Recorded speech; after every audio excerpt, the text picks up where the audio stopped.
Mombasa, Mogadishu, from the Empire State to Golden Gate, Bella Twain to Belagosi, from here to eternity with more crap than a Christmas goose. I'm Specialist Ty Kendrick, United States Army issue 1H, insecure maniac with an inferiority complex, but not clear to see with ace the matter. If you don't mind, I guess it don't really matter. This message is brought to you by O'Toole's, the official beer of General Order Number 1. Hey, what's shaking, Warfighter Nation? Ron here with Warfighter Ranch and Isaiah 6.8.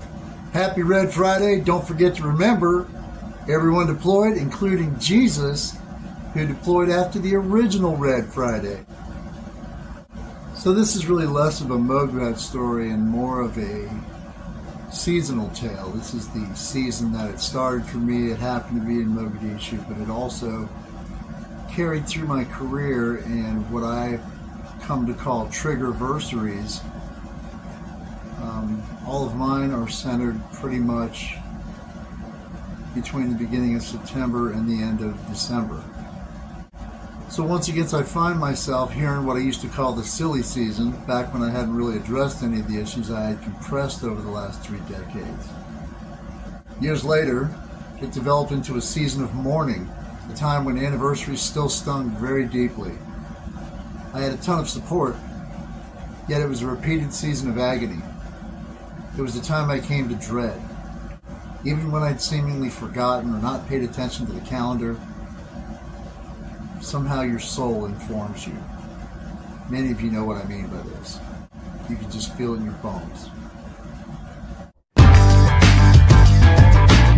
To be completely honest, I do still feel the sting.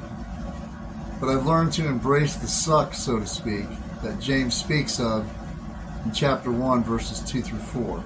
Count it all joy, my brothers, when you meet trials of various kinds, for you know that the testing of your faith produces steadfastness, and let steadfastness have its full effect, that you may be perfect and complete, lacking in nothing. Did you hear that?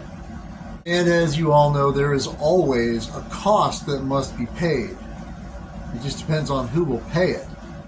When you're in a group of people where every single person is willing to be the one, there is literally nothing like it.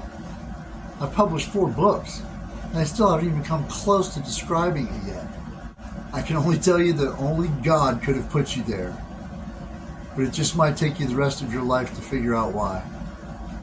And even if you don't, just be grateful.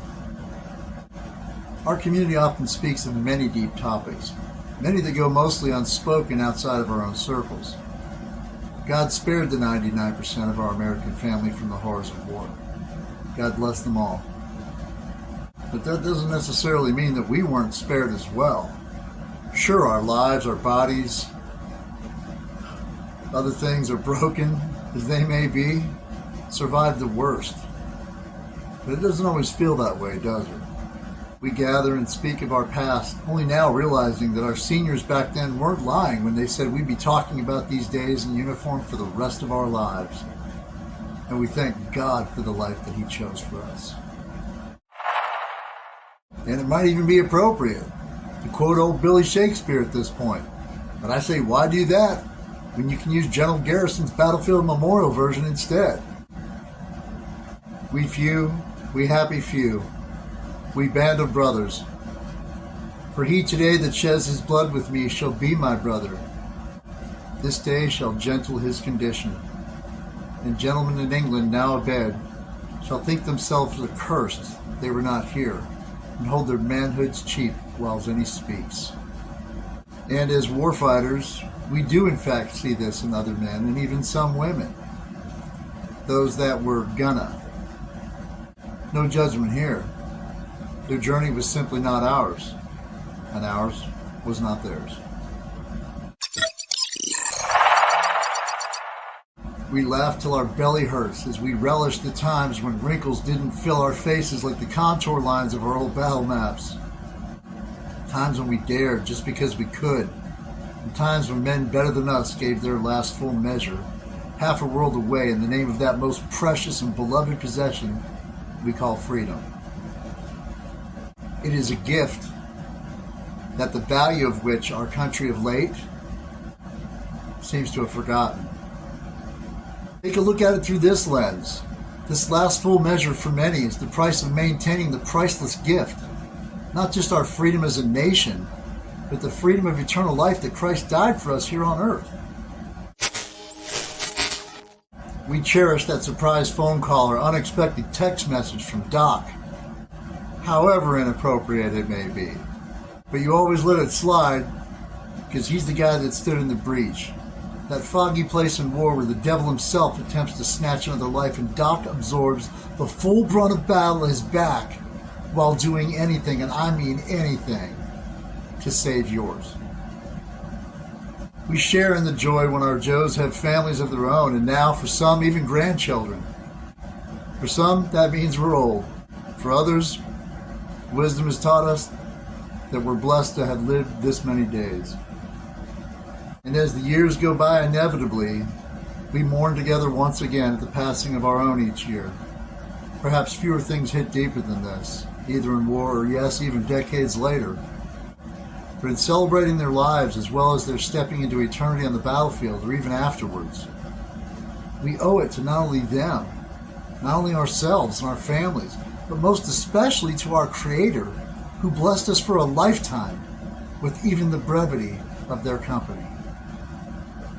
And we mark their deaths with holidays, monuments, and other such ceremony. We do this out of the utmost sense of reverence and respect. These are the chosen ones, the ones who stood shoulder to shoulder with you in the face of true evil, and through their being called home.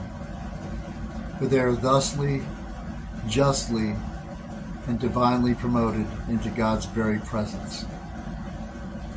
As a wise general once said, we mourn the dead and lead the living. There comes a point where we see each other on our best days, our worst days. You can't tell the difference. Through both life and death, we've learned what unconditional love really is. The love that Jesus spoke of in John 15:13 himself. Greater love has no man than this, that someone lay down his life for his friends. Just like Jesus on the cross and our friends on the battlefield, it seems like such an irreverent sacrifice at the time. But God's ways are not our ways. Man's hearts are truly wicked. And still we try desperately to make our way God's way and love like He did. So in this anniversary season I've come into once again, and I know I'm not alone, now through the end of the year, I need to strap up the armor of God a tad tighter and lean into my community as much as ever. You know, we may not have been called to give our last full measure alongside our brothers and sisters, but we can give our full measure to the last in honor of the one who gave it to us and those He allowed us to share it with.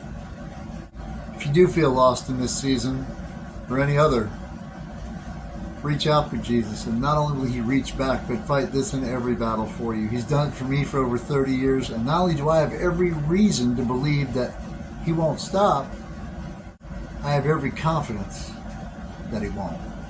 So why do I say I embrace the suck, or even find myself grateful still that all of my triggerversaries fall between September and December after all these years?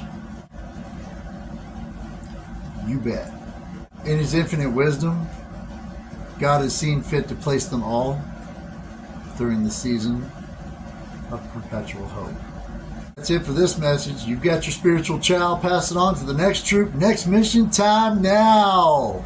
See you on the other side. Do not get off on exit 22. Over.